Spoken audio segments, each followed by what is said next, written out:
Welcome to it, sports fans. The MKT show. I'm MKT. This is my show. That's Gareth Cliff. It is Monday the 21st. Great to be alive. 21st of September. Great to have you with me. Awesome to have sports fans all around the world living their best life. Everything's back now, which I'm loving. This weekend was just nuts. I mean, this morning, stayed up till insane hours. Right up until I came to work at around 5 a.m. this morning. I mean, the Patriots was just insane. 35-30. Cam Newton on the line, and he goes for the run, for the sneak. 35-30. They shut him out. I think it was Bobby Wagner with the hit, or was it a Hill? But insane weekend of sport. LeBron James, we saw what AD did. Buzzer beater. Great weekend. If you're a Chelsea fan, not so good for you. If you're a Liverpool fan, good for you. So all good. All good. Going to talk about plenty, where I was right, where I was wrong. That's where I'll start. And then our guest today. Whoa. That's going to be interesting. That is going to be interesting. Corné Krige in the house. Cannot wait to chat to him. Plenty to talk about. That's going to get electric. Welcome to it, wherever you may be around the globe. Great to have you with us. Let's get straight into it, Dave. Where I was right, where I was wrong, I'm going to start there. Look, where I was right. Bryson DeChambeau, I've always thought this. Aggressive always wins. What did Bryson do? He's pandemic. Not going to let it go to waste. The guy was on 9 protein shakes a day, along with an insane diet. Right? Physicist, smart guy. They'll always get pushback. Elon Musk, Steve Jobs. Nobody likes these guys. Nobody likes smart. Nobody likes the guy who's too smart for the room. Most people are insecure. It's as though there's a prize for humility, right? That's society. That's okay. That's fine if who you are. DeChambeau said, I'm going to go aggressive. I can play golf. But what can separate me is power. He got in the gym, put on, if you speak our language, around 12 kilograms. You speak that language, around 40 pounds in the pandemic, in 3 months. Just went berserk. By the way, this guy's so smart, he makes his own clubs. Physicist, what you going to do?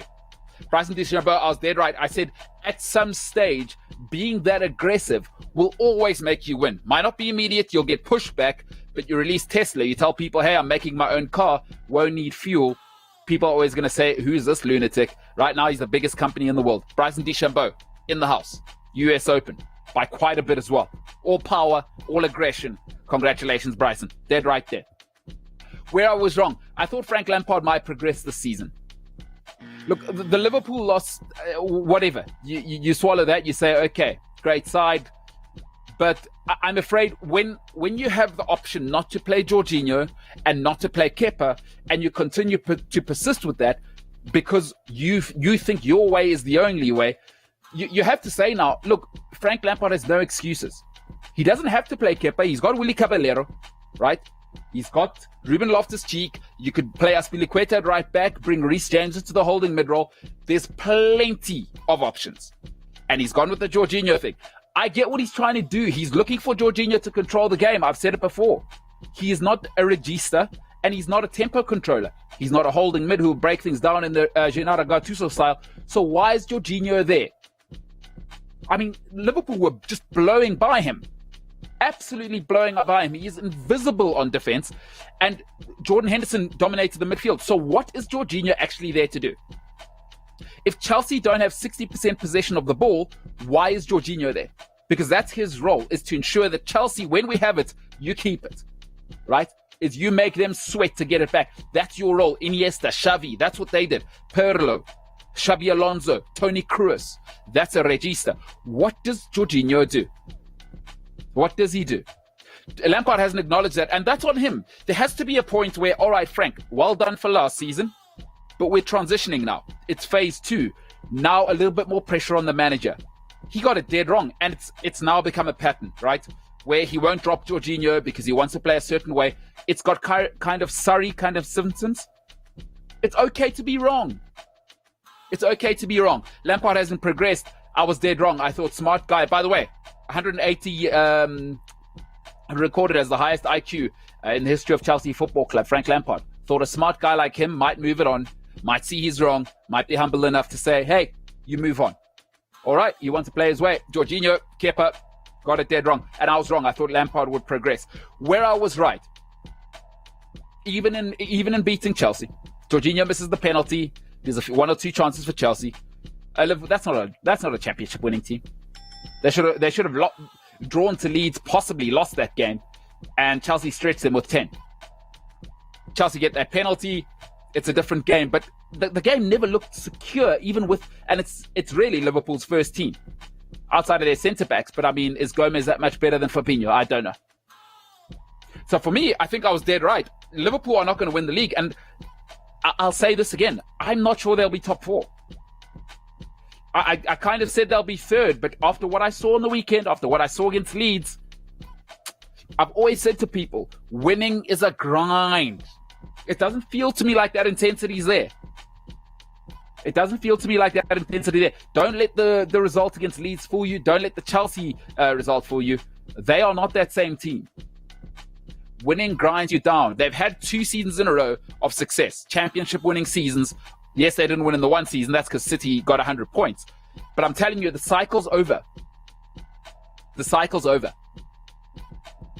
I was dead right. I don't think Liverpool are winning the league.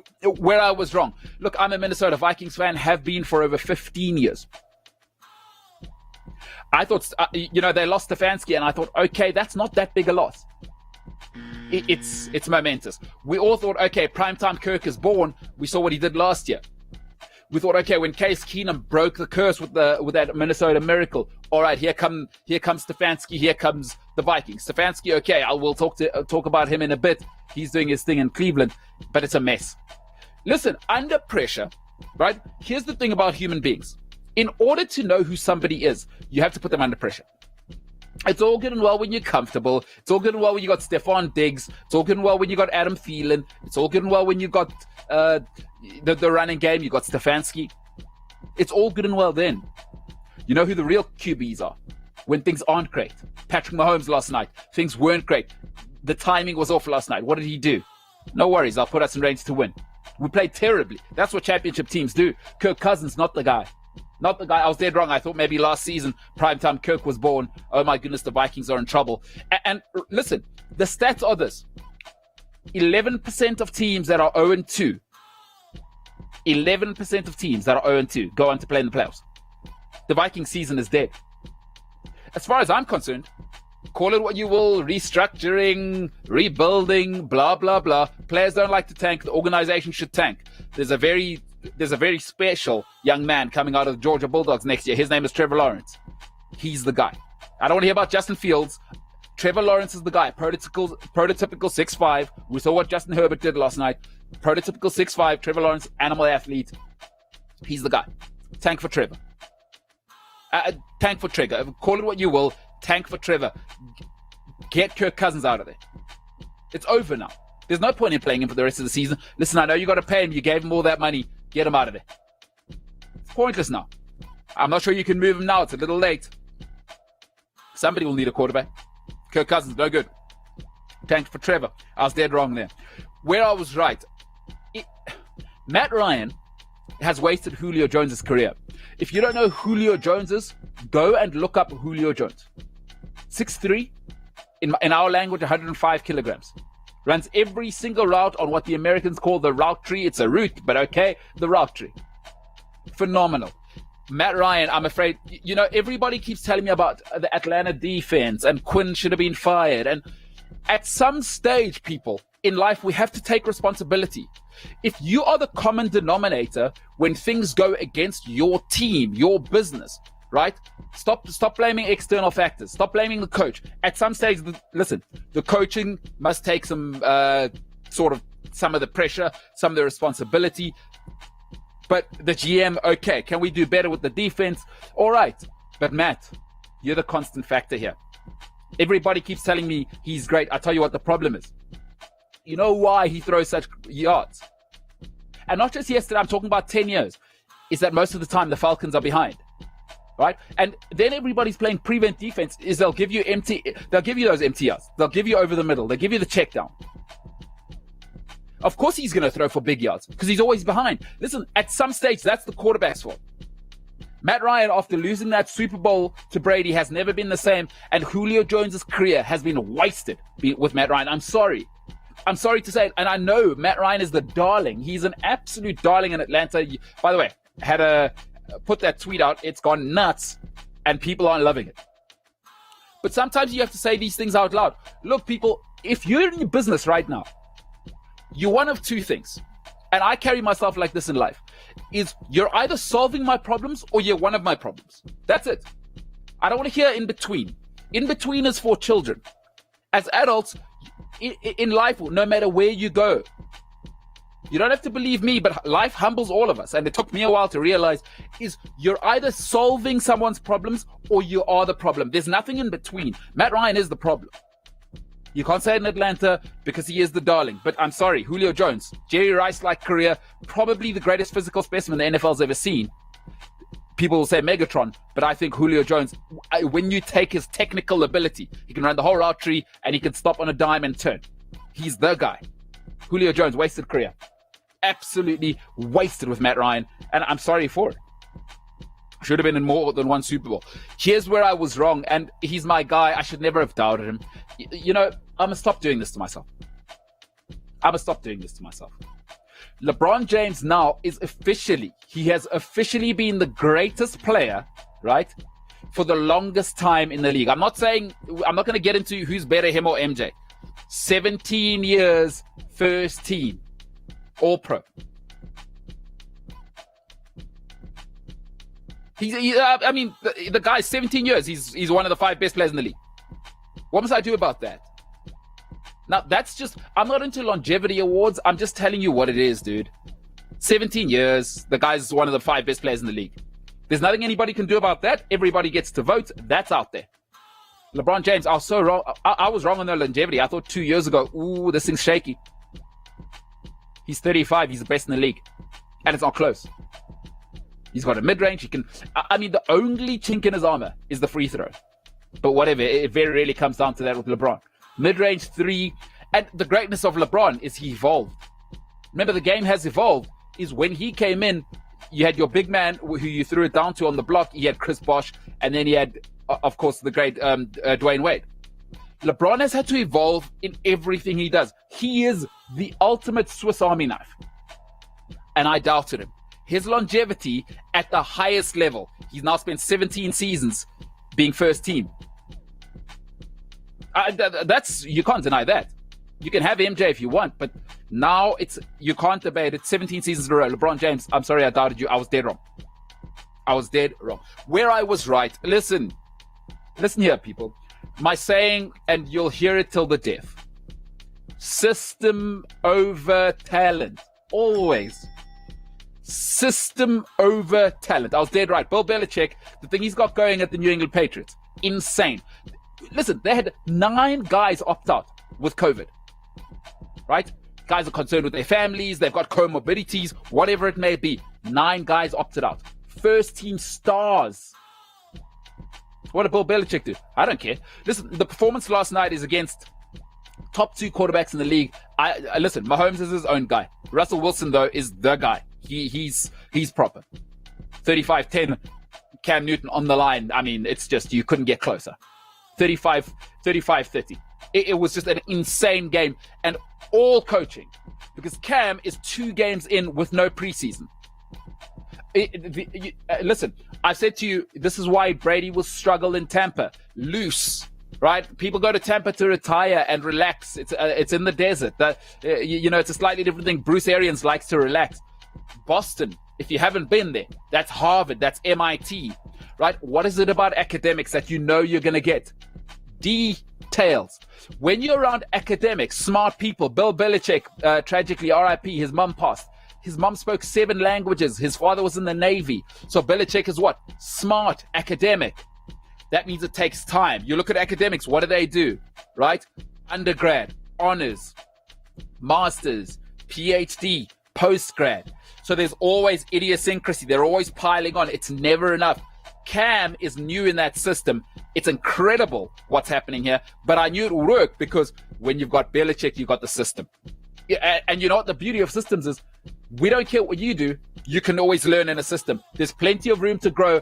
Listen, there is safety within systems.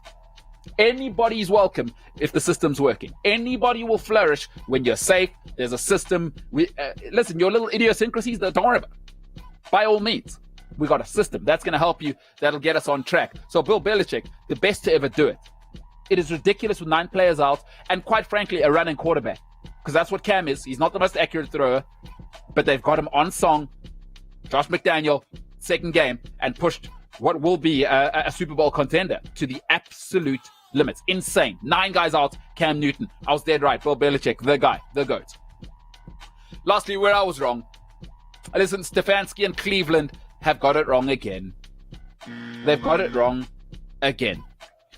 You know what the great thing about smart people is? And there are very few smart people in this world. And as I get older, I'm realizing it now. Smart people are really, really humble. Smart people realize and they find the truth, and not their truth, because we all like excuses. We all like, it wasn't me. No, it wasn't me. I was late. The dog ate my homework. I'm tired. My husband, my kids. No one cares about your excuses. Smart people don't make excuses. They keep it real. It was me. You take accountability. Don't look up something called the Dunning-Kruger effect. The Dunning-Kruger effect says it's people who overestimate their own ability to do anything. And the Dunning-Kruger effect says often these people is the less intelligent you are, the more you overestimate your own ability. I think Baker Mayfield has fallen into this field. And that's Cleveland's fault. Take the ball out the kid's hands. Baker is what he is now. We saw what you did on the weekend. That's how it's got to look. Kareem Hunt, Chubb Rock, Nick Chubb, they've got to be running 35, 40 plays. Baker at most must throw 20 times at most. That is what it has to look like. Otherwise, this thing's dead. I don't think Stefanski's going to do that, though. Baker, give it up now. Some self-awareness. As we all grow up, we have to be self-aware. Listen, it can only be everybody else's fault for so long, right? Problem is with Baker is you let him get away with it now. How are you going to stop him when you got to pay him $30 million a year? I was dead wrong. I thought Cleveland would see this thing. Baker's not the fit. I'm sorry, they cannot pick up his 5th-year option. He is what he is now. It's not going to work, right? Hand over the 20 throws. Hand over the team to the running backs. You've got 2 top 5 running backs. So people say top 10. I think top 5. Listen, Kareem Hunt had his incident. He had his incident. Life happens. In Chubb Rock, Nick Chubb, top 2 running backs in the league. Hand it off to them, and then play off the play action. Baker, you throw 20 times per game and keep most of that check down. Don't worry about Odell Beckham Jr. Don't worry about him. That's his problem. We're here to win. We're going to run this thing and then play off the play action. But I was wrong. Cleveland haven't evolved. Stefanski. And his thing was the run game. He had Kirk Cousins out here looking like Tom Brady last year. I was dead wrong about that. Cleveland, huh? Should never back Cleveland. Should never. Hey, Rust Belt guys, what you going to do? Ohio. Get it together. Great game on the weekend, by the way. Great game. If you missed it, it was an Ohio derby. Joe Burrow threw 61 times. Second most by a rookie of all time. Not a single interception. I'll tell you what, that's good. That's really going to turn the heat up on Baker Mayfield. That's really going to turn the heat up on Baker Mayfield. Because now, a Cincinnati kid in Cincinnati, and you can hear that noise, the noisy neighbors. They're down the road. Baker, what are you doing? You're in your 3rd year, dude. And we're still teaching you things? This guy threw 61 times. And we gave him the playbook. And he's a rookie. No preseason. Joey B, he's the guy. Number 1 pick. Baker, you're number 1 pick. What's going on, buddy? You got Chubb Rock. You got Jarvis Landry. You've got Njoku. All pro guys. What are you doing? Burrow's got nothing. They don't even have an indoor practice facility, by the way, at Cincinnati. They're as cheap as you like.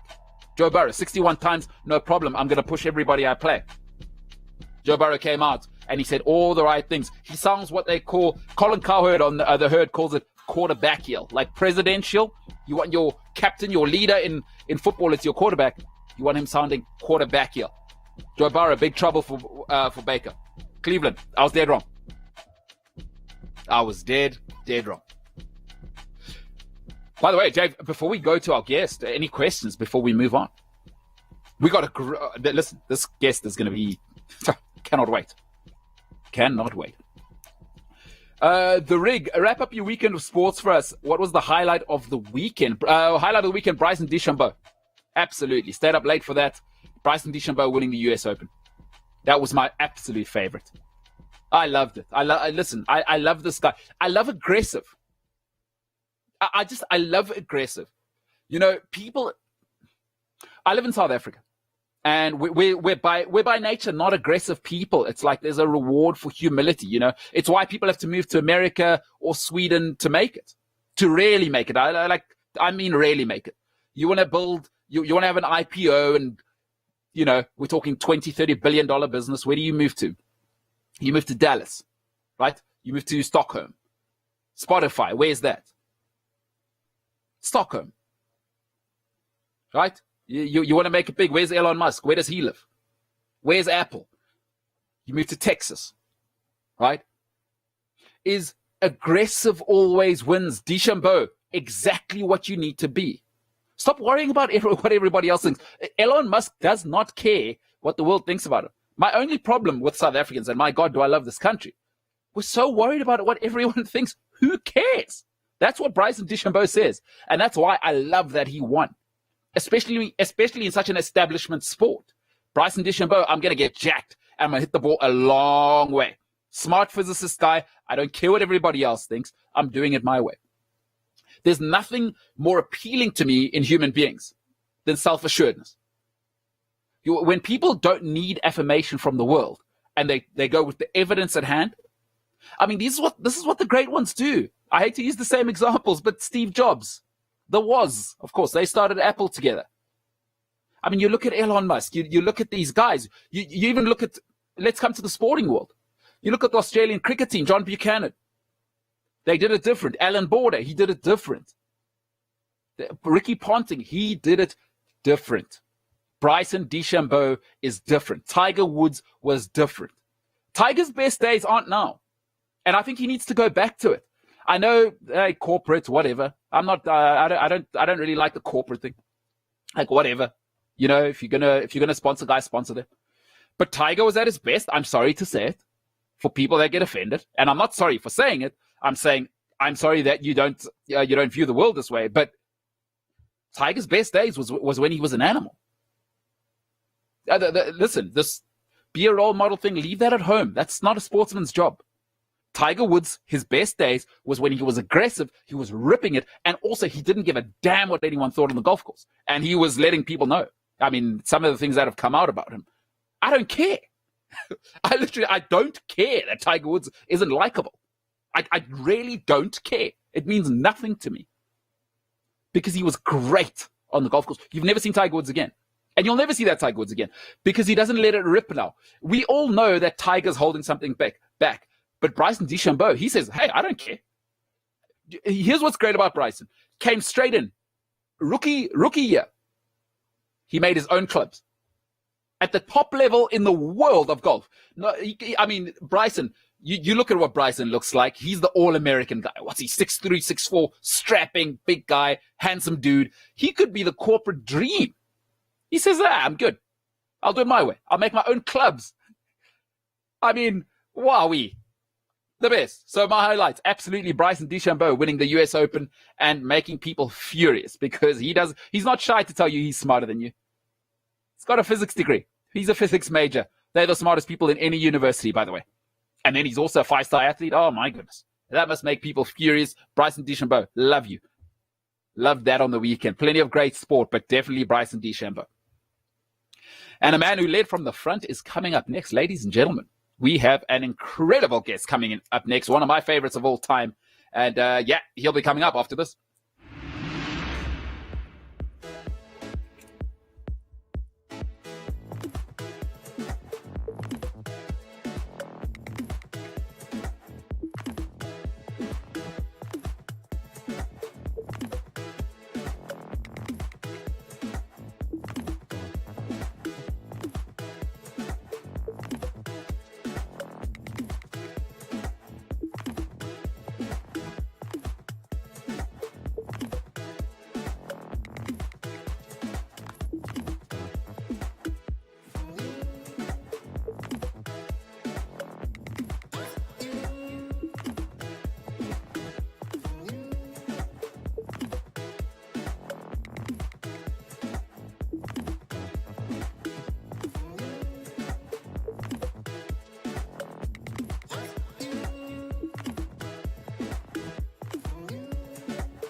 We are back. We are back. Welcome to the Sports Fans MKT show. I'm MKT, and I keep having to say that. Because this is my show. So I can say whatever I want, really. Which I like. I do like being able to say what I like. It is a good time. It's a good life to be living. Welcome back. Sport is so back. I barely got any sleep this weekend. Like I was hoping to exercise a little bit more. Had to cut the run short. The football's back. What are we talking about here? I had to watch golf. It's a stressful life. It's tough. I had to watch the golf. The NFL was back. I mean, what am I supposed to do? Back to back from 1 o'clock in the afternoon. It's a write-off. It's a write-off. There's no way. There is no way I could be in a relationship right now. There's no way. It'd be unfair. It'd be unfair on me. I'd miss all the sport. I don't know about the partner. Like, that's not my problem. It is awesome. As a sports fan, I'm sorry. This is the time to be alive, folks. It is the time to be alive. It's awesome to have you back, sports fans. Look, let's not waste any time. Gareth Cliff, by the way, yes, he's over here. Social distancing, blah, blah, blah. We do all of that. He's way back, but that's actually Gareth Cliff. He's just really, really far away. It's the era of parallax if he looks a bit smaller than you think. G. Cliff. Some guy, he says what he wants. Awesome to work with him. Great to have you in studio, Gareth Cliff. Now, I'm about to be joined by, I don't even know how to describe him, actually. Let's just do the intro, and you know what? He doesn't need me to describe him. His resume does it all for him. Dave, let's welcome our guest in the MKT show way. Ladies and gentlemen, made in Lusaka, perfected in Paarl, and eventually blossoming in the green and gold. He's the one and only, possibly the greatest jawline we have ever seen in Paarl, in South Africa, in the Southern Hemisphere. Ladies and gentlemen, the one and only, the true number 6, coming out of Melkbosstrand, Cape Town, Corné Krige. Corné, let's go. MK, great to chat to you, man. Yes, man. Yeah, thank you so much. It is so wild for me to be talking to you. I mean, I remember watching you and going, that is the world's toughest man over there. By the way, before we even get into it, is how much are you training right now? I'm actually training quite a bit. I love my training, so I train at least 6 times a week. So go to the gym, surf. We had a great surf yesterday in Muizenberg. And the Northwest Place is quite cool, so we had a nice surf out there. I try and cross-train, I don't try and do too much running, too much cycling, a bit of everything, really. Jack of all trades at the moment. You look like you could still play now. How old are you now?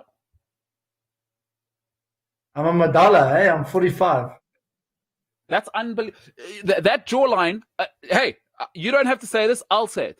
You've got a better jawline than every single Protea cricketer, by the way, who's revoltingly overweight, and some of the current Springboks. That jawline is nuts. So you and Stefan Terblanche, huh? You guys, you're not gonna go above that 10% body fat. I think that's your plan your whole life. That's our plan, eh? But it's getting more and more difficult, that's for sure. And so, hey, nice flex there, by the way. What is that painting behind you? Great flex to have as a background. Yeah, it's a friend of mine here from Melkbosstrand called Richard Scott. And yeah, it's quite an interesting painting. He did a project with Vespa, and he came out with a couple of these paintings, so they're awesome. All right. Hey, listen, if I knew Corné Krige personally, I'd probably make one for you as well. So good for you. It looks great. A great setting there, by the way. Corné, thank you so much for joining us. You know what? You're such a unique guy, and I'd love to maybe just start at the beginning before we really get into the meat of course, what you did for a living and made yourself an absolute legend. Do you remember your days? And many people may not know that you were born in Zambia. Do you remember your days back then? Do you still long for Zambia? I know your family still lives there. Talk us through your connection and feelings towards that region of the world. Yeah, I still love Zambia. It's an incredible place. I love the bush. I grew up in the bush, So I came to Paarl at the age of 4, and I was in grade 1. I turned 5 on the 21st of March in grade 1. So I was 2 years too young for my standard, but my mother was a school teacher, so I was a little bit ahead of the curve. That didn't last long because I spent 14 years in Paarl Boys High. And one because I really enjoyed playing rugby, and one was I was very young. They kept me back 1 year, and I kept myself back the other year. So so literally came out of Zambia and had an incredible journey with rugby and with sport. And what's probably interesting for people to know is that I still have a connection. My family, as you mentioned, MK, they're all still there, and they're my one brother left. He went to England, but the others, my mother, my father, and my other oldest brother, they're still in Zambia. And it's a great place, and I try and visit them as often as I can. I was there in December and then early in February, but I haven't been there since lockdown. The borders are starting to open, so hopefully I'll get back to see my parents. Hey, listen, next time you go, we're going to have to come with you. Lusaka, one of my favorite cities in the world. We're going to have to just come as, if you need anybody to carry your bags. I mean, how many kids you got going there now? I've got 3, and it's too expensive to fly with all of them, to be honest. You can fly to London for the price you can fly to Lusaka. So, oh my goodness. I was hoping SAA would get some competition, but it looks like SAA is also not getting a competition soon. So, yeah, they may be out of they may not even be competition. Exactly. Yeah, wow, 3 kids, huh? That is something else, because you know what I love, Corné. I was going to kind of save it for the end. Because I'm such a big fan of sports, it's the only thing I've ever understood in my life. Like I'm not like an academic or anything like that. I love sportsmen, and I love how you've transitioned out of sport. And you know what, we were kind of we'll get into the other stuff. Everybody kind of knows your legendary status, but I love that the way you've transitioned. Should we maybe start here? Is how difficult was it for you to retire? Because you retired early. You were 30, if I remember correctly, 30 when you retired. Yeah. Talk me through, how difficult was it to retire not on your own terms, and then you've gone into business? How difficult was that transition? MK, I've got to say that's probably the most difficult thing that I've ever done. Some seriously crazy stuff, and that transition is still difficult. I think every rugby player goes through lots of emotions, and I think the biggest thing, if I look back, is you're Euro today, and literally tomorrow you're zero. And 2 or 3 weeks after I retired, the phenomenon of Schalk Burger was there, and nobody ever spoke about Corné Krige again. So you've got to come to terms with that. That's the one thing. If you took it really seriously, and what I always tell the kids of today is to say, you're a person before you became a rugby player, and if you remain that person and you don't attach your personality to yourself as a rugby player, then you'll always be okay. But if you attach the two together, and when rugby goes, then the personality goes, and then the person goes. So I think it's all for sportsmen. It's for people that have made a career out of business, who have just really, been in business for 25, 30, 40 years, and then one day they retire. They're the boss of thousands of people, and then they retire. They go sit at home and they're sorry for themselves. So if you attach yourself too much to that temporary title that you had, I think it becomes very difficult. And I always try to do that. I always try to remain, and I still have my Paul Boys, I have friends. I still have my Technicon friends, my Cape Technicon friends, and we still see each other quite often. So I've always made that effort to stay in touch with them. And why it's interesting for me, and as rugby fans, is we only saw Corné Krige at your, obviously, sport is a manufactured environment. Is, to me, I'm always attracted to guys like you, where it's natural for you to have, or it seems natural, that intensity that you had, right? Let's put aside the rugby ability and the X's and O's for a second. Like, that intensity that you kind of embraced in every tackle, everything you did, you can, if you're serious, you can just look in a man's eyes and you see that, okay, that's a different kind of animal. That's not like me. Although it seems human, it seems like you really took it seriously. I think both you and I know sportsmen who, they kind of take it seriously, but it seems to me like you were And I would imagine you are so involved in everything you do, because that type of intensity is not the kind of thing you can turn off. What was it like for you to kind of not have an environment to take that intensity to? Because you're unique for that, just that fire and intensity. I mean, wow. Yeah, MK, if you look at that intensity that I played at, that's probably why I retired at the age of 31. I really just didn't have that intensity in me anymore. And I'm glad you mentioned it, but it's not, for me, it wasn't really all about talent. It was hard work. I trained extremely hard, and I try and teach my kids that hard work always trumps talent. And they don't always listen. They're quite lazy in my eyes. But I try and teach them that that's a principle that you must remember always. And I will always try to be the fittest. I always trained on Christmas Day or New Year's Day when I knew nobody else was training. I was always the guy who did the extra hard yards, and I always wanted to be the fittest. And I think possibly the biggest thing of all of this is that I hate losing. To this day, I hate losing. I really hate losing. In rugby, I really got angry when a team loses, the team that I'm the captain of. And I took it very personally. Hey, that must have been a tough time for you then, because listen, I'm a Bok fan, but we know what kind of struggles we had as the Boks back then. Corné, when people watch sport from the outside, they think, okay, sportsman, he gets paid, whatever, he's living the dream. They sometimes forget that you're human, and okay, whatever, it's a privileged life, it's an extraordinary way to live. But once again, for most sportsmen, and I try and get this across to people who've never really competed, is that all they've done, most people, if you ever get to Bok level, all you've done your whole life is win. The pain you guys must have gone through, that 5-6 year transition, Strowley, I mean, I don't know if you can get into some of that stuff, but that period when we were losing, that must have been so painful to lead and be a part of, or what was it like, Corné? Because, as Springbok fans, we felt the pain, but you were the Springboks. Yeah, it's a very good question after what I just told you, because my intensity really came from the fear of losing and the absolute hate of losing.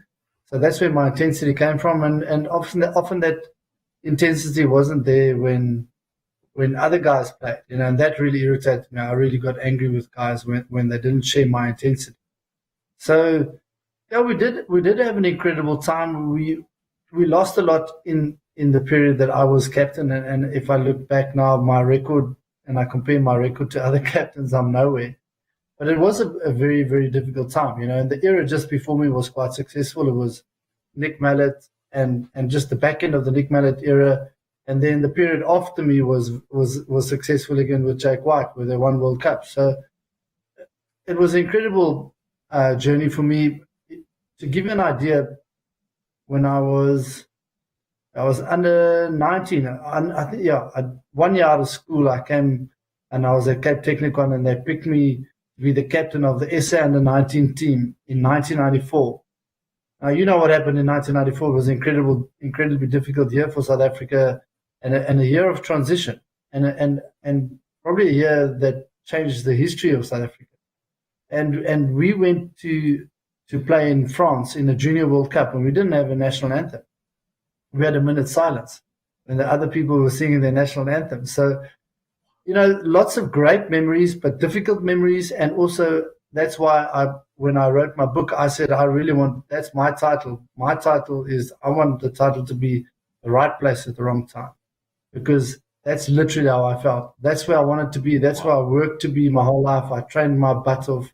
There was lots of blood, sweat, and tears to get to there. But when I got there, it was in the wrong era. It was at the wrong time. And you really can't determine that timing. But what I did control was how fit I was and how hard I played. Oh, you certainly did that. Hey, let's punt the book. Sorry, I don't know how I missed that. So let's punt the book. Let's talk about it. Right place, wrong time. Love that title. Talk to me about that, and where can we get it? You can't get it anymore. It's sold out. And I don't think that. I might have a copy for you, okay? Oh, I might have to put a listen, few MK. Maybe I'll start running it again. So, or maybe I must write a new that'll be, book about transition, because there we that's start. probably a little bit more interesting than rugby. Yeah. That's a wow. So listen, your book was always going to move though, because you were involved and you were leading at such an interesting time, So I love leadership because it's never been, obviously, I'm fortunate to come from a mother who I feel is a leader. So I've always had someone strong in my life to kind of observe. I just want to touch maybe on the leadership thing. Often people, and I heard a military guy talk about it in such a beautiful way. Jocko Willink. I don't know if you've heard his podcast, but he's got such a great way of talking about leadership. He says, everybody wants the badges that the commander has or the general has, but they don't want to go through those steps to get there. And for you led, and I love what you say is right place at the wrong time, is what do you lean on when things were as sort of, I don't know if chaotic is too strong of a word, but from the outside, that's what it looked like, especially at the Springbok level. Who did you lean on at that time when, the coach doesn't have the greatest PR at the time? You had Kamstalderat coming out. You had all of these things come out. Did you lean on other players? Did you have, were you with your wife then? Was it family, mom, dad? Who did you lean on? Because I think most great leaders that I've seen lead by committee and kind of, or what was your leadership style in times of strife? I think I made lots of mistakes when there was strife around, and obviously we lost a lot. And it was difficult, I didn't always have the greatest relationships with all the coaches that I was part of. And I think if I look back, I had some senior players that I really relied on, and when we won Currie Cups with Western Province and we made the semi-finals of the Super Rugby, we had very experienced teams and we had very experienced players. I really sort of lent on their shoulders. And if I look back at my early Springbok days, there was a lot of experience. They were very young teams and trying to do our best. Everybody always tries their best, but sometimes your best isn't good enough, so sometimes that irritated me.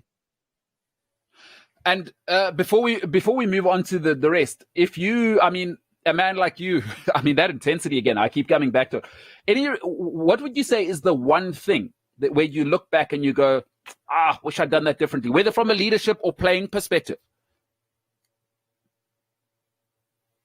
Probably goes to the biggest loss South Africa ever had until a year or two ago.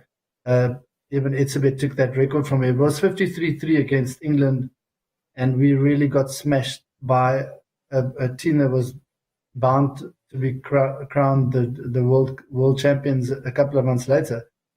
It was just an incredibly difficult day at Twickenham, and we were so far behind. We had 14 players on the field because Janis Labuschagne was sent off for the red card, and really was just a crazy day, and I made so many mistakes.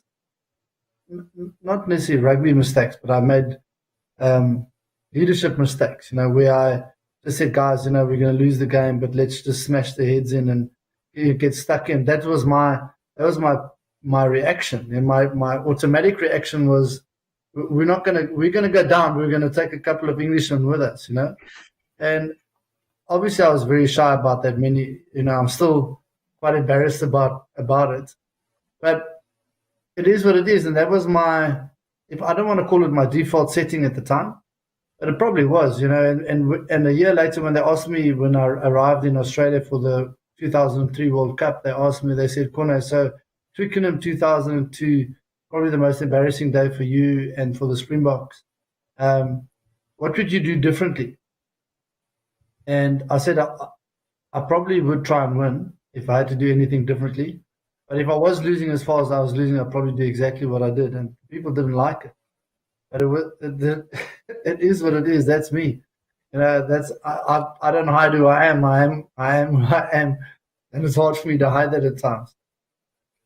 And where does that come from? Is it, did you kind of form that at school? Are your parents intense? Is your father intense? Because you know what? Once again, I have to be honest. I'm attracted to intensity because I don't like people that most people just go down the road. Is nobody notice me? And if nobody's upset, as long as everyone's fine, get the hell out of my face with that nonsense. Like for me, I think the essence of the human spirit is you got to move people. Either way, whether they like you or love you or hate you, move people's soul. And I like that electricity. And it's not for everyone, which is fine. Where did you get that intensity?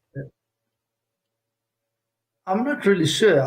I think because I'm the youngest of three brothers, that helps. I got two older brothers who always beat me up, so I had to fight for everything I had. I'm the youngest of three boys. And then I grew up on a farm, so, and then as I said earlier, I came to Paul at the age of 4. I was in grade 1 at the age of 4, where all the other guys were 6 years old. So everybody was 2 years older than me always. So I always had to battle things out for myself. And if there was a bully in the group, I was the guy who sorted them out. So, yeah, I think in time I also bullied some people, I think, not because I was the biggest, but because I was small and I was quite cocky. But in the end, I think you go older and you go wiser and you reflect back and you always want to try and remember just the good things, but you often get reminded that it wasn't all good. And, you got to take the bitter with the sweet. Hey, little honey with the medicine, man. I love that. So, Corné, let's talk a little bit more about school because, I was having a conversation with somebody in the Northern Hemisphere, and he's a great player. I mean, he scored one of the tries of the World Cup, and he was one of our players of the World Cup. He was telling me about Cheslin Colby and how great Cheslin Colby is, and I said, listen, I love Cheslin. Hey, this guy's he's insane. But I said, hey, come watch our school rugby. We got another 10 Cheslins playing right now. So to the Northern Hemisphere, you may think he's amazing, but to us, he's just another guy. With all due respect, but we got another 10 Cheslins running around here. What is your feeling on school rugby in South Africa? Do you think it's too professional too early, or do you like that we've got just basically by standard 9, our players are professional rugby players? I mean, you look at the top 10 schools in this country. Yeah, in a way, I've got two opinions on it. One, I think it's a little bit too serious. One, I feel my best rugby was when I played at school, and I really didn't have that stress, that I had when I played for the Springboks. So on that side, I think probably a little bit too serious. But if you look at the talent that's coming out of our schools and the gap after school is in my mind a slight problem, because the gap, a lot of talented players disappear after school and in between when they play provincial rugby. So that's a gap that needs to be filled. Varsity Cup has filled that void in a way, not 100%. So still a lot of kids that disappear. But to be honest, our school rugby is so good. And if we have that quality coming out of our schools, I have no doubt that all our provincial teams will always be fed with enough players from all over the place. And I think, even though our school systems are good, and I think there's still a lot of talent slipping through the system. Incredibly talented kids are just disappearing out of the system. We know about them. They never got that opportunity. A guy like Yankees, what happened if he just didn't make it? What happened if he just went to the wrong club? Luckily for him, things worked out. But there's another 10 Yankees. There's another 10 Cheslin Cole. So I'm super excited about rugby. It just needs to be honest in the right way, and we must try and keep the politicians out of rugby and in all sports, to be honest. So that's a very interesting kind of observation. Is there's another 10? Do you think guys like yourself, when I look at All Black rugby and I look at English rugby and I look at their structures, you even look at their media setup, the way the media is set up, and there's so many rugby players involved. You look at how Greenwood's on the media side. They've got Guscott on the media side. You look at the way Sky have set it up. And then you look at their structures. I mean, Stuart Barnes, guys like this, they're all in and around. And you look at the All Black setup. I mean, that's just All Black greats. Do you think we in South Africa are letting all of you Springbok guys go, and it's wasted knowledge that just disappears, whether you guys head into business, you head wherever? And then there is that vacuum for when the guys come out at 17, 18, like you say, okay, we need obviously the biggest structures. That's a whole other conversation. But if SA Rugby and I don't know if you're in a position to answer this, would say, hey, it's impossible to have Corné, Krige, John Smith, Victor Matfield, I mean, all of these guys in private business is, hey, come here. There's nobody better. I can't think if I want to be a Bok captain and I'm 17, I've got Corné Krige as a mentor on Mondays. I've got John Smith on maybe twice a week, and I've got Victor Matfield for sort of, I don't know, you know, Victor seems to be a very cultured guy, a leader in his own way. I mean, I can't think of the Skulk Burger. You come in, whoever it may be. I mean, you know who the natural leaders are in this country. Do you think we aren't doing enough to keep you guys in and around the game? Yeah, it's a very difficult one, MK, because I think the difference overseas is that the guys really get involved at an early stage, and they show an interest. They want to be coaches, and they get brought through the system at a very early age.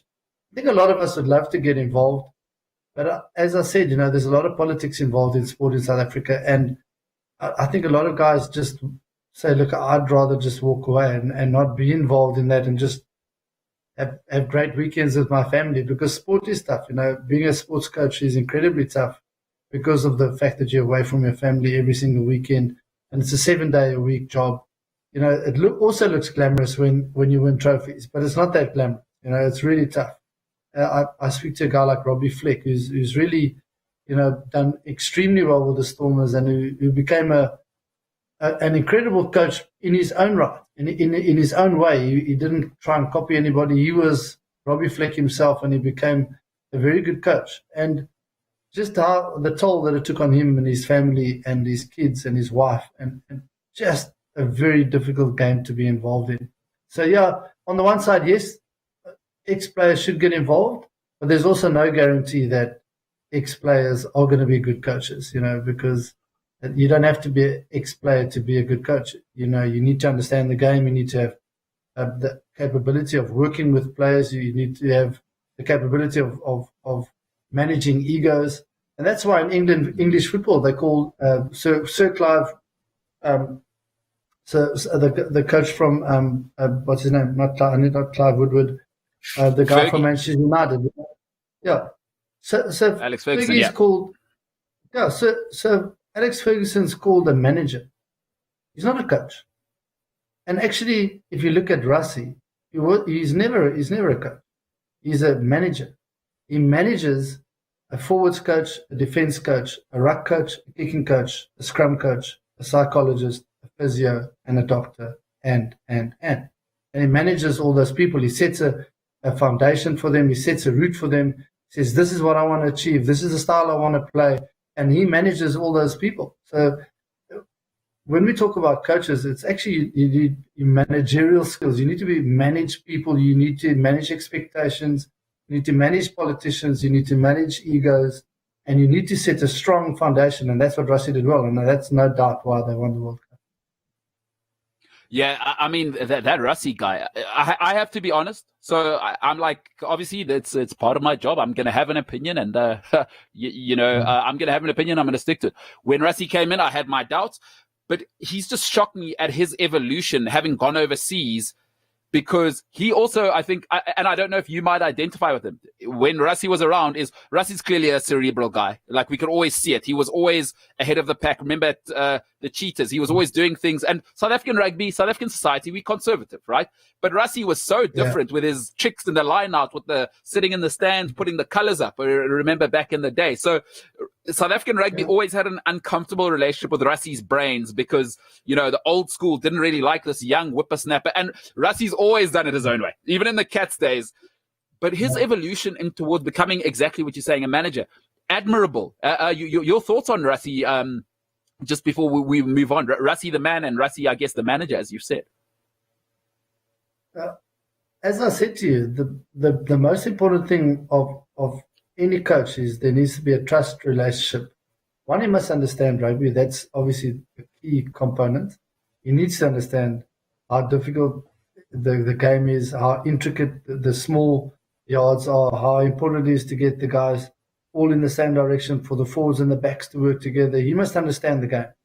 And if he understands the game and he has no people skill, he's never going to make it as a Springbok. So he's got to have all those other attributes. And I think that's what Rassie, over time, he built all those things. And when he went overseas, I think he learned really good people skills. He managed to speak a better English that was more encouraging to the English guys, so they didn't feel that they were being coached by an Afrikaans player who can't speak English. So he really evolved massively overseas. And when you are in different countries and you deal with different people and different egos and different languages and different religions and culture overseas, it's much easier to come back and say, I've got a different opinion now. I know what it takes to have a happy team. And the one thing he did want at all times was he wanted a happy team. And if you saw how he spoke to the players and how intensely he cared about them and how he really wanted every single guy to be happy in that environment, that was the key to his success, no doubt. Man, that's awesome for somebody to. By the way, I just want to say, and I hope we can get Robbie Fleck on here sometime, because I just want to tell you, Robbie Fleck and that Bob Skinstad guy, and I don't know if people know this or not, but I don't know if you had another shareholder, but you took a lot of my 20s and made me fight with my mother for most of my 20s, because I stand to be corrected, but you are the owners or were the owners of Billy the Bums. Am I correct or not? Did you own the one in Johannesburg? We owned the one in Cape Town, close to Newlands. Myself, Robbie Fleck, Bob Skinstad, and Peter Dixon. We were shareholders in good times. Trust the hooker to get in there. Trust the hooker to get in. And I'll tell you what, it was an amazing time. We had all the opposition teams come and we put them in the VIP area, and we had some awesome times there. And we did make some money, but in the end, when all of us went overseas, we decided, no, let's sell the shares. So that's what happened. Okay, so it was your fault. Yeah. So now, listen, I'm going to tell my mom, I'm really, really sorry about failing 2 years of university. It was actually Corné, Krige, Peter Dixon, who's a hooker, mom, and Bob Skinstad. That's who to blame. And then Robbie Fleck as well. At least I have someone to blame now. Feels good. Yeah, I'll take the blame. No problem. I want to tell you a nice story, MK.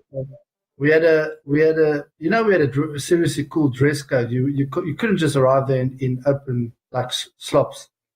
And so we decided, that's what we want to do. We want to make ourselves a little bit different. So we don't want the riffraff in here. So one day the bouncer calls me. We had a monster bouncer at the door. He calls me and I'm having a couple of drinks with the boys after a game. And he says, I've got a problem. I said, what's the problem? He says, there's a student who just arrived in slops. And I said to him, he's not allowed to come in. He went away and 2 minutes later, he came back with shoes. But they're not really cool shoes. So I went outside and I said to the guy, hey, what's the story? He says, no, I'm not allowed to come in with slops. So I walked down the stairs. You came up the stairs onto the terrace at the top. He walked down the stairs and there was a Bergie lying there. So he woke him up and he said, hey, can I swap shoes? So he took the guy's shoes, just put them on. He didn't have socks, just put them on. And he had closed shoes. So the bouncer said, so what must I do? I said, invite him in. I'll buy him a bottle of champagne for being creative. So I bought ingenuity. The four shareholders bought him a bottle of champagne to say, well done. I said, on one condition, when you go back out, you give that Bergie his shoes back. Fair enough. Fair's fair. Yeah. Fair's fair. I mean, the guy's a problem solver. That's what we're always looking for. For sure. Man, that is awesome. You know what? Earlier you touched on something really interesting. You touched on your family. Now I'm not sure how long you've been married, but it's a really interesting dynamic for me that you were talking about. And obviously, before this, I got to see one of your sons. I mean, it seems like you're building a whole rugby team there. 3 sons, my goodness. But it's interesting to me. 2 sons and a daughter. My goodness. So it's a full team. I mean, you've now almost got a 6-a-side team going. So now, Doug says, thank God there wasn't an underpants dress code. Yeah, listen, that's a whole different thing. Corné, that intensity of, sometimes we almost see wives, girlfriends as kind of people that are tagging along. But let's talk about the value of having a strong partner who's there, because people don't understand how far sportsmen come down especially when they lose, when it's not going well with the coach, etc. Is to have that strong person at home. I don't know. Did you have that inside your career, or did you take the Richie McCaw approach, where no girlfriend, no nothing? I take this seriously. This is all there is. I wasn't as good as Richie McCaw, but I was a little bit more balanced. I went out for 7 years with my wife before we got married. And on the 16th of December this year, we've been married for 20 years. So I spent 27 years with her, and she's been through all the ups and all the downs with me, and some of the biggest downs actually were after rugby, after I stopped playing, because it really is tough to adapt. You go from lots of money in a month to no money in a month, and it really is you have to battle your way back out of that, and without a strong family foundation, without strong religion, and just keeping things basic, it's really hard for guys. And we're seeing a lot of guys struggle big time. Guys who played with me, guys who came into the teams who were from townships, who had never earned lots of money in their life, and they earned a lot of money at the time, spent that money on cars and wasted all their money. They were working on building sites. They're driving taxis. These guys earned in the millions, if they didn't earn in the millions of rands every month. And it's so sad, because it's because of that lack of ability to be able to adapt and actually become a better person, a better father, a better husband. And that's constant evolution. That's not one thing you change and then forever it's okay. It doesn't work that way. You actually have to every single day work on being better, being a better father, being a better husband. So those are the things we battle with every day. But yeah, modern society for me has really made things difficult, because we get judged by our net worth, by our bank account. That's success. If you see a guy is very rich, then he's very successful. But I try and work it slightly different, MK. I try and work it so it's really important to have some money. It's really important to be able to give your kids a good schooling. But you don't have to have massive amounts of money, and you've got to figure out where that sweet spot is, and for me, my family is massively important. So anything I do, any entrepreneurial game I try, or every business I try and enter, I always look at how much is it going to take away from me, and how much is it going to take away from my family, and how much time will I have to spend on it. So I'm involved in a whole lot of different ventures, but I don't define success by my net worth. I think, do you bank with FNB? There's a click there, my net worth. There's a little button there on on the banking app. I do bank with FNB, but there's very little money in there. Yeah, I don't click on that my net worth, because it worries me what's going to come up. But I think a combination of being a balanced person, a successful in business, successful husband, a successful father, a successful friend, a person that makes a difference in your community, who helps your friends, who makes a difference, who inspires, who helps people that are poor, and really just makes a difference. That for me is a successful person, not a guy with lots of cash and who doesn't spend it on anybody. Hey, that's really wild times to hear. I'd love to have you back sometime, because you've been so gracious with your time, and there are questions that we have. Corné, this has been awesome, man. It's like, you always just saw the knucklehead rugby player, and then wow, listen to this man talk. It's so awesome to have you here, and it's clear why you're always at the front. So I just wanted to ask you an X's and O's question before, do you have some time to take some questions with us, by the way? There's other people that want to ask you questions. No, let's take a few questions. I've got some time. Alrighty. So I just wanted to ask you one question before we got to the public question.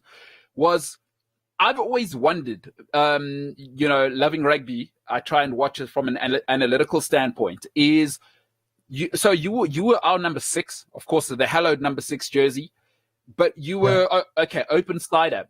Talk to me about the difference, the way we view an open sider to the way New Zealand and Australia view an open sider, because from what I see, it looks like they have different roles.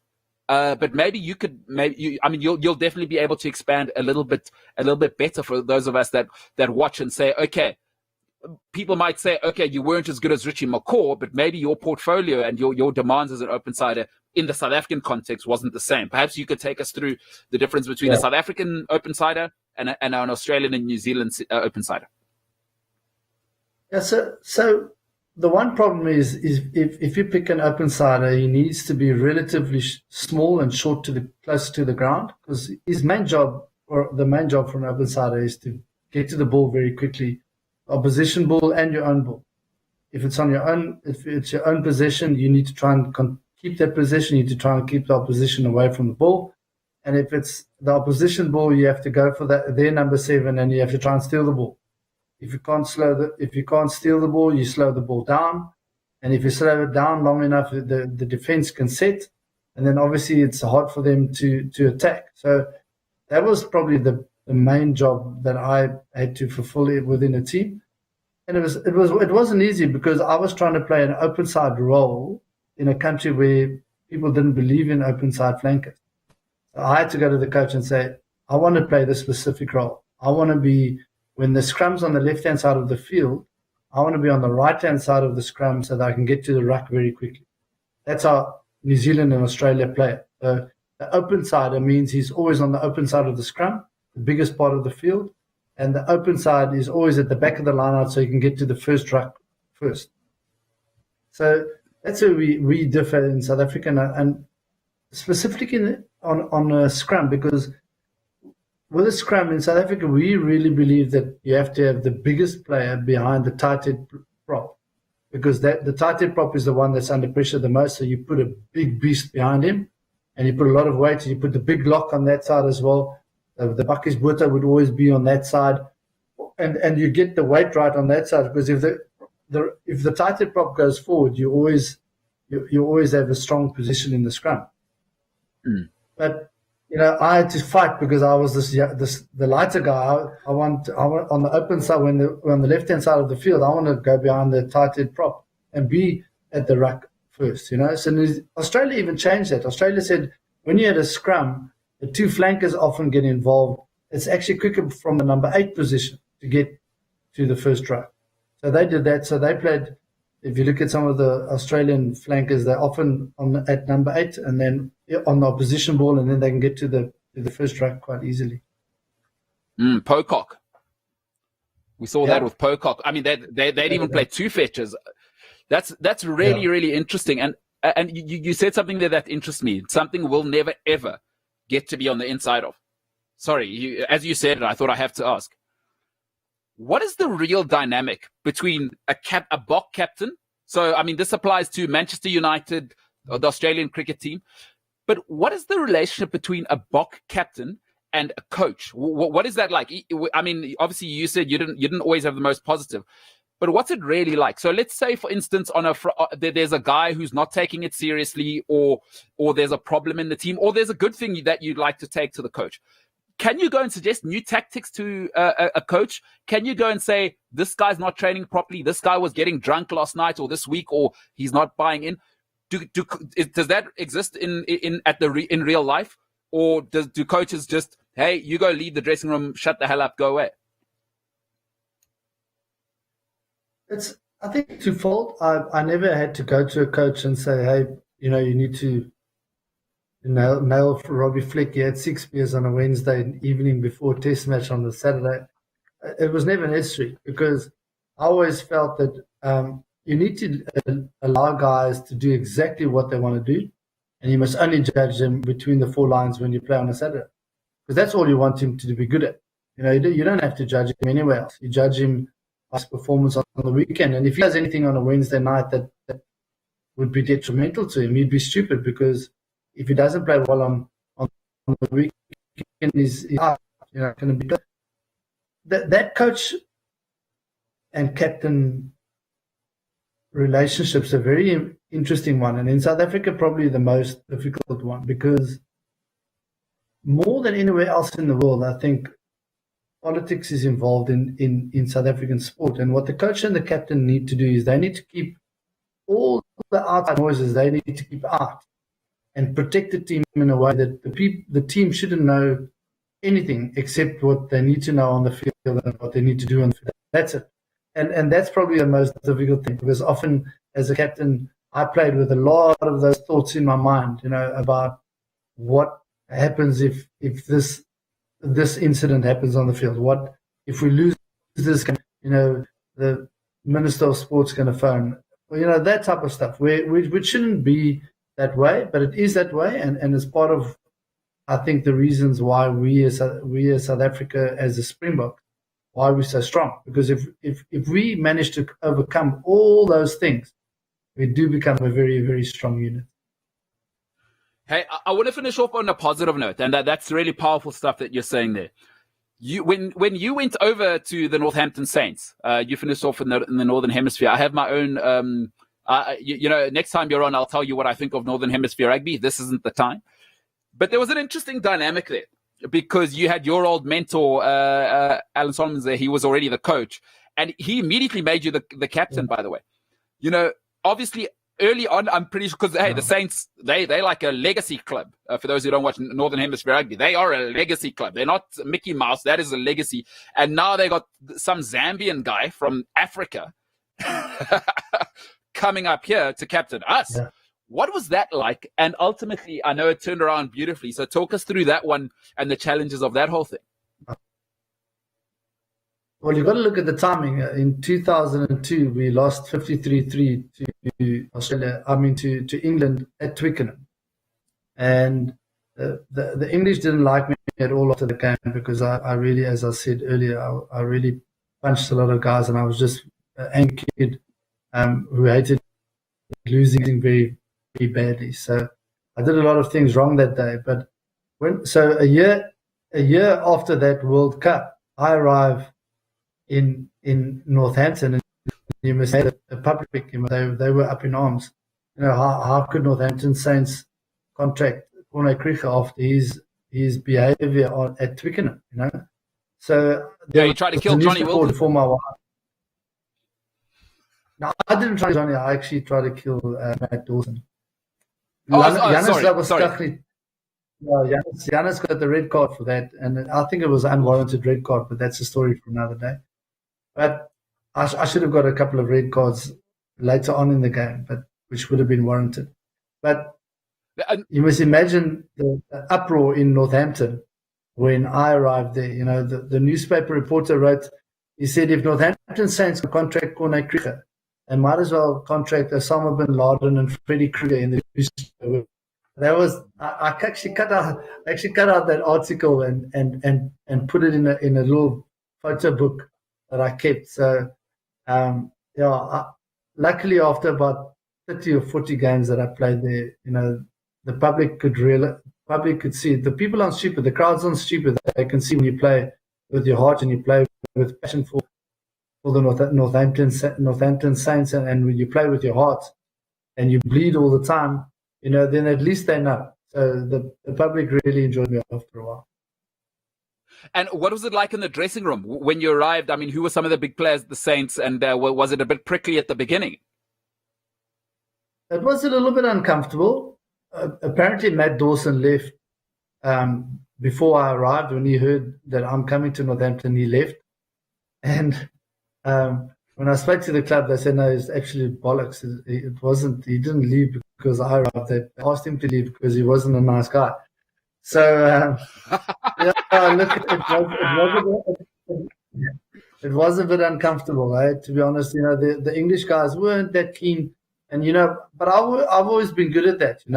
I've always felt that if you remain humble, you work hard, and you have a great work ethic, and week in and week out, you give it your best shot, and you try and win it for team. Nobody can ever die. So it didn't take long for me to convince them, about my credentials. Yes, let's go. Lusaka's finest. I love that.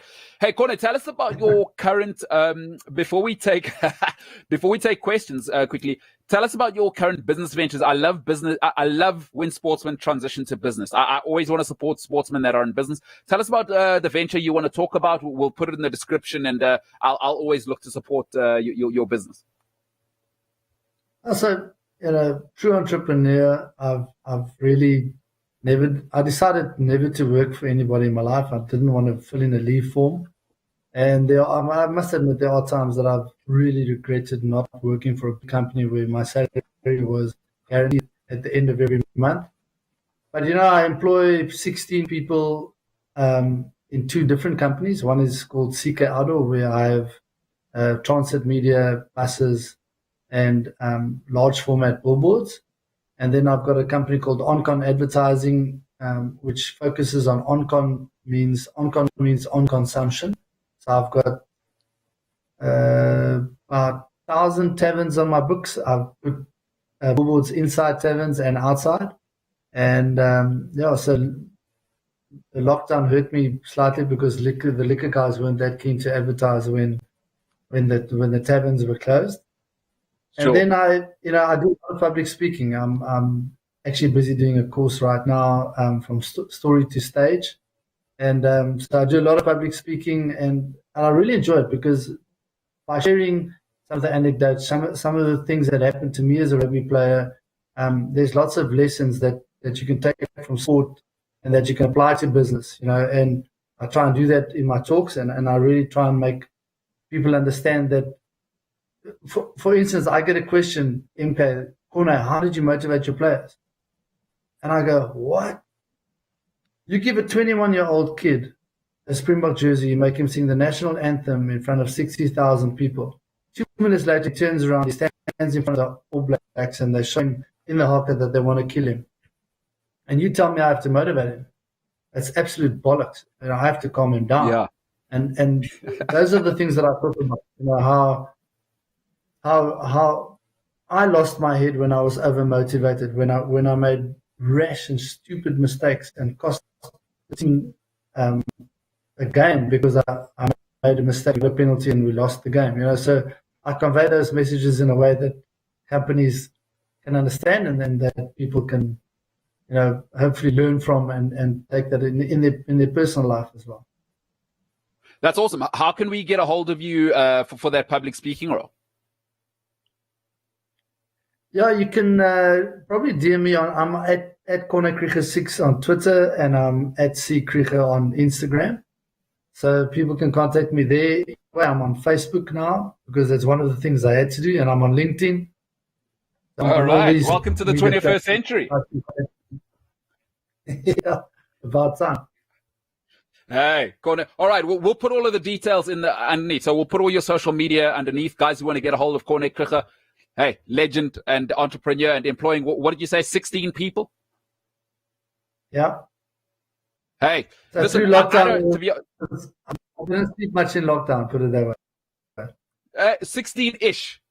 16-ish. Listen, I'm not going to hold you to a number, but listen, and count. Listen, I don't, listen, people at home, do whatever you want to do. I don't like telling people what to do. I kind of suggest what I'm doing. I'm on a drive to support small business. Listen, we're in South Africa. Let's get on with it. If you've got disposable income, let's support small business, like whatever. I'm doing it. I'm not saying you have to do it. I'm just saying if you can, support small business. If you don't want to, all right, do what you do. But Corné, I'm all about small business, backbone of this country. So that's awesome, man. Creating jobs. Dave, what do we have for the number 6, the original number 6 as questions? Let's take our first question quickly. The rig says, James Dalton reckons that dopers should be permanently banned and stripped of all Springbok records as sprinters would be. Do you agree? Look, it's a really tough one because if you cheat, I hate cheating, even though I was paid to cheat because as an open sider, that's what you have to do. You have to cheat. You have to try and steal the ball. You have to slow it down. If you look at my fingers, can you see my hands? Oh, wow. Jeez, like Frankenstein's monster hands. Wow. Oh, no, you are not going to be a hand So model. Rusty's hands look like mine, by the way. So it's from Here's a stealing worse. the ball, He's throwing really the got ball. Frankenstein hands. Yes. So it's slowing the ball down and stealing the ball. So I was actually paid to cheat, but I really don't like people that cheat sport. I watched that Lance Armstrong documentary the other day, and there's pretty much no remorse. So it's not great, you know. And yeah, I think harsh punishment should be dealt out. But if a guy's like, I think immediately about Privet Diante. If he's guilty, he should pay a penalty. But is it really necessary to ban him for the rest of his life? Maybe not, you know. So it's a difficult one. I think horses for courses, if you get caught multiple times and you don't want to listen, maybe ban him for life. Yeah. All right, Dave, what do we got next? Ernst Spring says, Corné, you have completed massive endurance events like Cape Epic and Ironman. What attracts you to these challenges, and what's the toughest thing you've ever done in your life? Besides getting married, obviously, that's a given. That's tough. Anyone who's got a wife can say, obviously. True that. Yeah, I love the endurance events, and I love challenging myself. When you're a rugby player, you've obviously gone to a point where you're extremely tired. You're very, like, at the worst. That's 80 minutes max. You know, where if you do an endurance event like Ironman, it's 11 hours 47, I think, is what I did. Epic is 8 days of 6 to 8 hours a day. So I enjoy a bit of pain, to be honest. That's the one thing my wife says she can't understand that. But that's just who I am. I enjoy a bit of pain.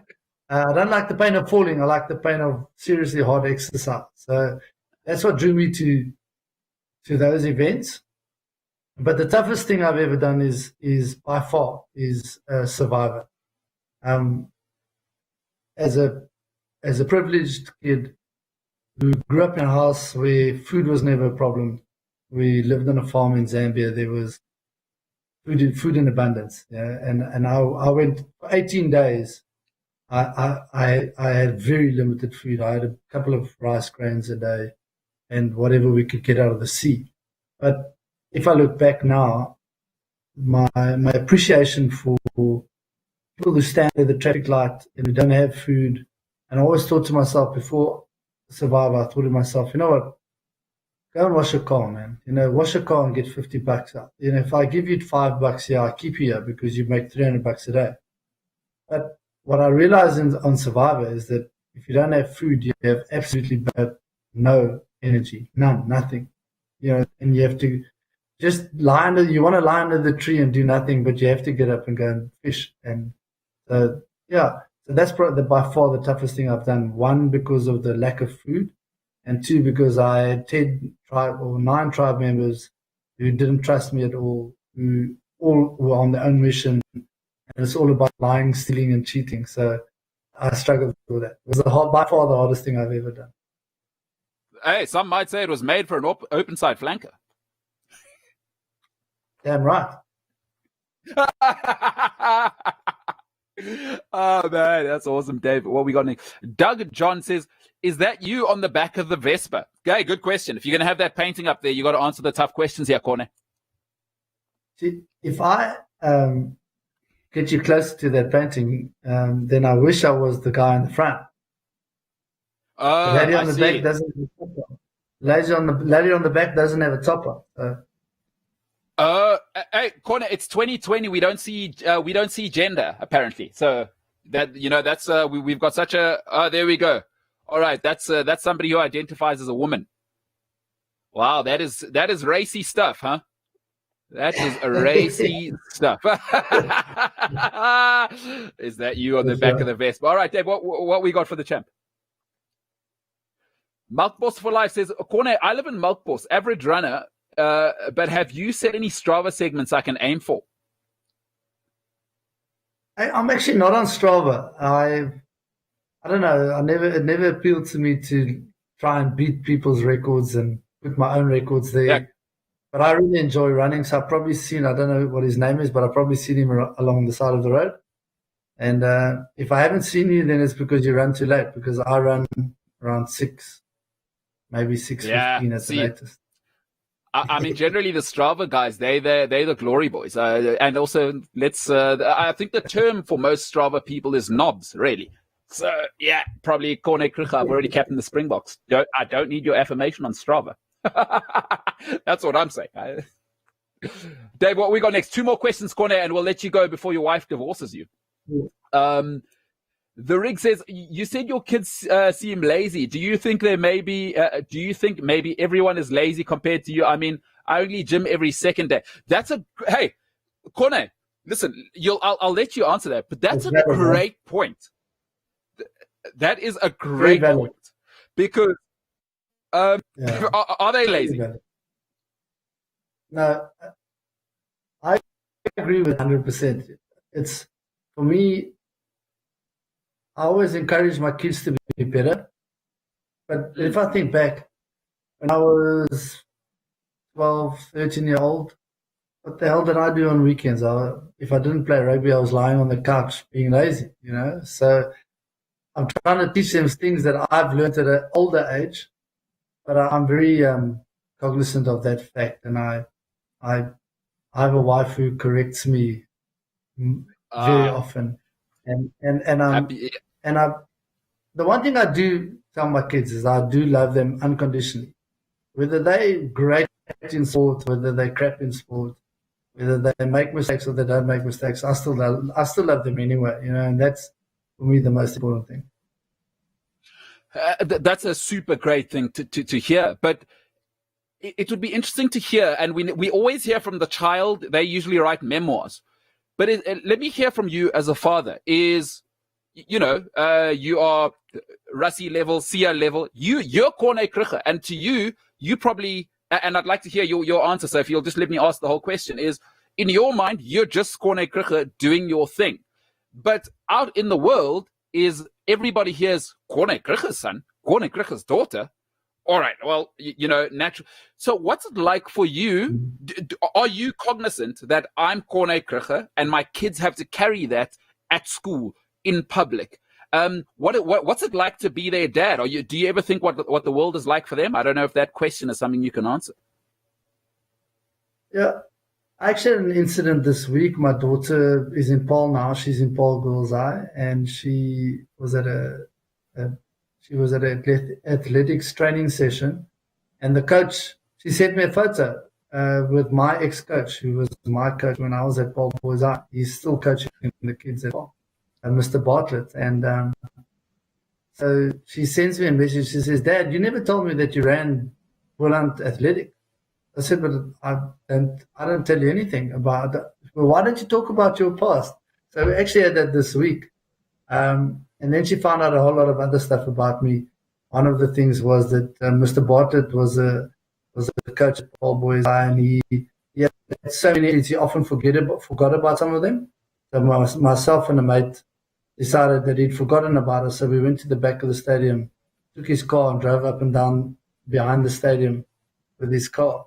And I asked her, I told her she must go and ask him. And he said, "Yeah, I'm still the only guy that ever drove his car." All right, so it has its positives. Because that is awesome. I was punished though. I'm sure.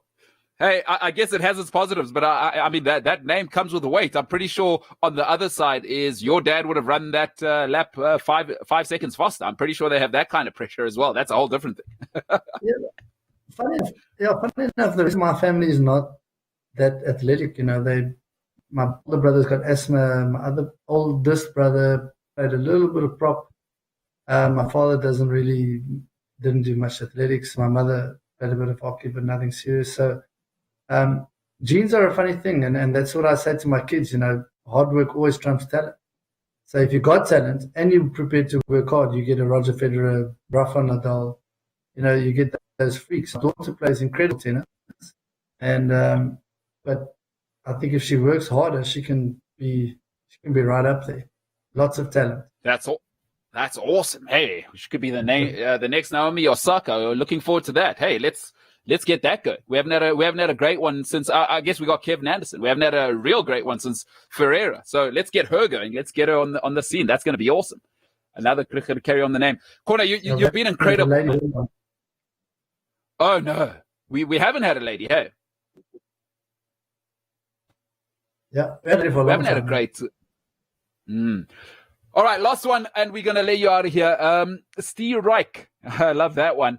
What do you think of the new rugby comps in SA? Yeah, I mean, I didn't really want to put you in this position. I thought maybe it's something we can discuss in the future, but I think that's a good question. We've obviously got what we've got going with the sort of Bok trial match, green versus gold, and then, I guess, what do you think of Currie Cup and its current structure, and your thoughts in rugby in general in the Southern Hemisphere?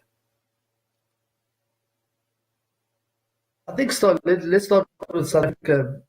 Rugby is in a very difficult situation at the moment. The current model isn't working. People are not going to games anymore. So in the old days, you'll find 40, 50,000 people at a Currie Cup game.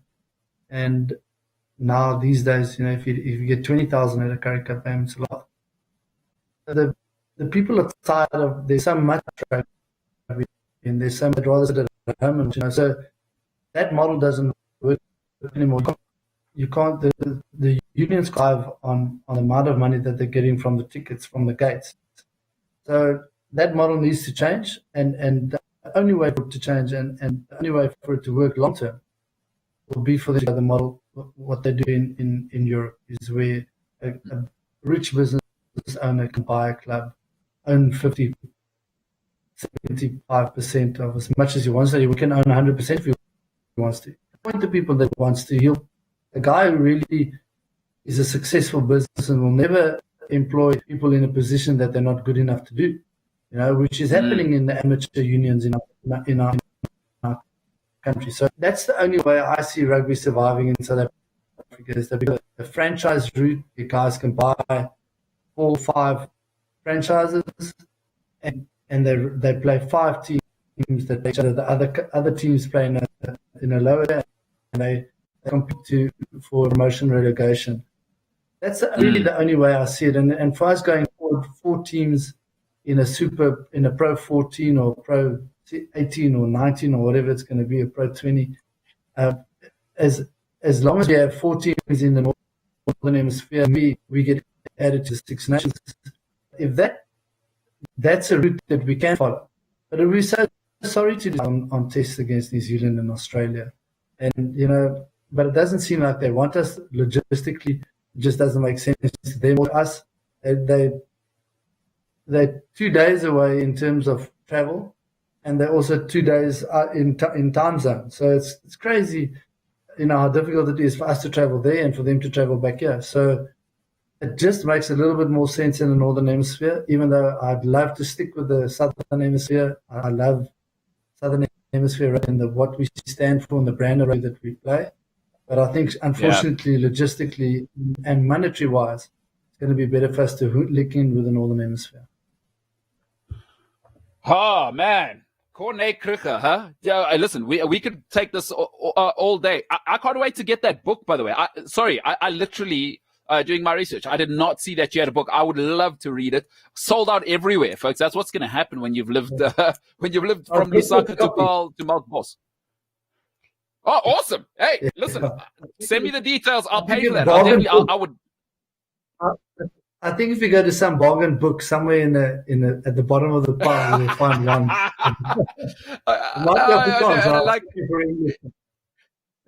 Well, look, what I'll do is I'll go there and I'll ask them for the Danielle Steele novels, and I'll probably find it somewhere near that. Somewhere there.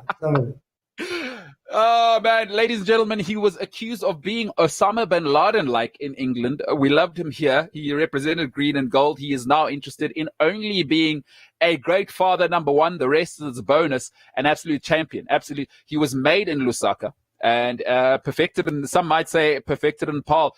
Hey, Corné, you are incredible. You are incredible, and thank you so much. It's been an honor having you. Thanks, man. Yeah, thanks, MK. Thanks for having me. I appreciate it, man. Yeah, and listen, look forward to you telling Bobby and the rest of that whole gang, Peter Dixon, the hooker, and who we need to chat to. Actually, I'll chat to you offline. We got to get Peter Dixon on. I know he's always been a character. Robbie Fleck, get it across to all those guys that they cost my mom hundreds of thousands of rands because I had to repeat 2 years of university. I blame it directly on them. Other than that, you're a legend. I'll connect you with Flecky, no problem. Really appreciate that. Ladies and gentlemen, number 6, the original one from Lusaka, perfected in the Cape, the best, the absolute best. I mean, hey, that's leadership. You can see why the guy was at the top. I mean, that type of, he looks like he's 25. That's the type of intensity. That's leadership, people. He's not talking about it. He's not on Strava like you and your girlfriend showing everyone how you run at 8 minutes a K, running 3Ks. He's doing it. By the way, guys still got like an 8-pack. Go check out his social media. Him and Stefan Terblanche. They got Benjamin Button fights. Absolutely incredible. And honor. Hey, my job is ridiculous. I just spoke to Corné, Krige. Are you kidding me? Absolutely ridiculous.